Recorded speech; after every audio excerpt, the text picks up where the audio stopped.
Have you seen the film Groundhog Day? It's got Bill Murray in it, and it's one of my favourite films. And there's a scene where Larry, he's the cameraman, and he's talking to a lady called Nancy. Nancy Taylor!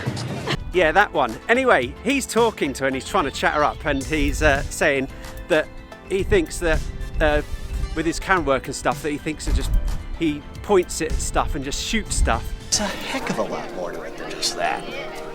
And I tell you what, He ain't lying.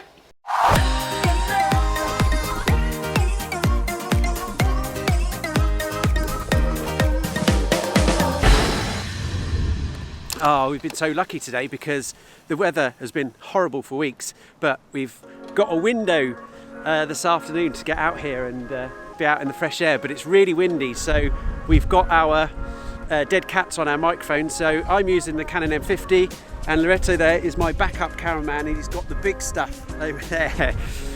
But I'm filming all of this on my Canon M50, and at the moment we're in completely automatic mode.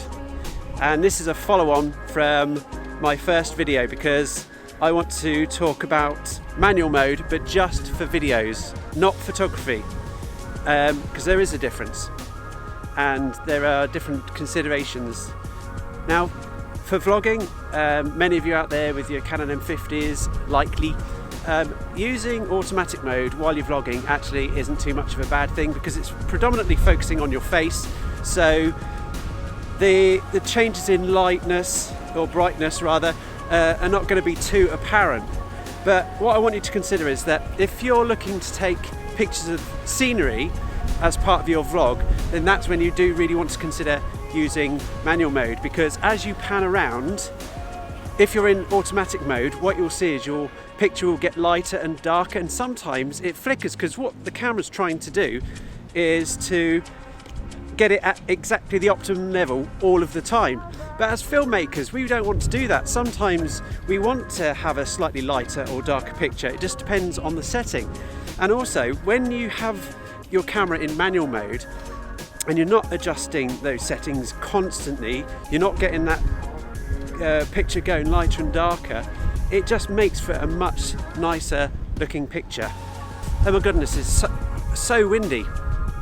We'll try this anyway. Okay, so to demonstrate what I mean by this continually changing picture, I'm going to now pan this camera off of my face. I'm going to pan it around towards the river and around towards Loretto, into the sun and back. And what you should see, I hope, is that the picture will get lighter and darker. And this is what I am trying to teach you so that you can avoid it in the future. So I hope the footage that I've just taken shows that lightening and darkening of the picture, so you can see what I actually mean. And you can now see, now it's back on my face is taking up most of the picture, background is changing ever so slightly, but what you're not going to see is much of a change. I watch lots of YouTube channels, as most of us do these days, and actually a lot of the quite well established channels that I watch, I notice when they vlog, sometimes they do have it in automatic mode, but I know when they're filming their scenery and their landscapes and stuff like that, or points of interest, they absolutely don't have their camera in automatic mode at all. In my previous video I mentioned that video is slightly easier because your shutter speed is set. I'm recording this on 25 frames per second, which means my shutter speed is 50 times per second. So that's set, I can't change that. But what I'm going to do now is get the Canon M50 and I'm going to go and put it into manual mode, because I want to get a picture of the scenery, not particularly interesting scenery, over here. If you want to just pan across so you can see what we're going to I'm now going to put the M50 into manual mode. So you just do that by selecting this here. That's okay. And then you can see, look, I've got a white picture because my camera is not set up correctly. So the first thing I'm going to do is take my ISO down right down to 100, because it's a fairly bright day today. It's a little bit cloudy, but we've got the sun right in front of us. And there you can see, if I bring the histogram up, you can see it's too bright. It's way over to the right hand side, and what I'd like to see is this histogram with a bump in the middle there. So because our shutter speed is set at 50 times per second, I can't change that. I've gone as low as I can on the ISO, so the only thing that I can change now is the aperture. If you remember, I said the higher the number, the smaller the hole in your camera gets, which makes it darker. It allows less light through. So what I'm going to do is adjust this down until I can see everything there. So we're at f10, and you can see now if I start recording, it should stay steady. The only issue with this is that it may not be the look that you're going for, because as I mentioned in my previous film, the lower the F number, the more background blur you get. Now, as this is a scenic shot, it doesn't matter, I want everything to be in focus. So in that sense, going up to f10 doesn't affect me, and actually I'd probably want everything to be in focus because I don't want anything to stand out in particular.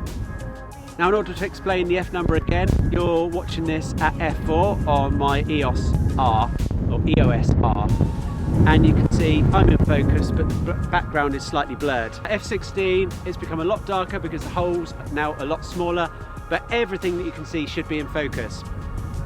Now, what we need to do, because the picture is now too dark, is increase the ISO, because this is video, we can't touch the shutter speed, so the only thing that we've got left to brighten the picture up to where it needs to be is the ISO. There's just one thing that still baffles me.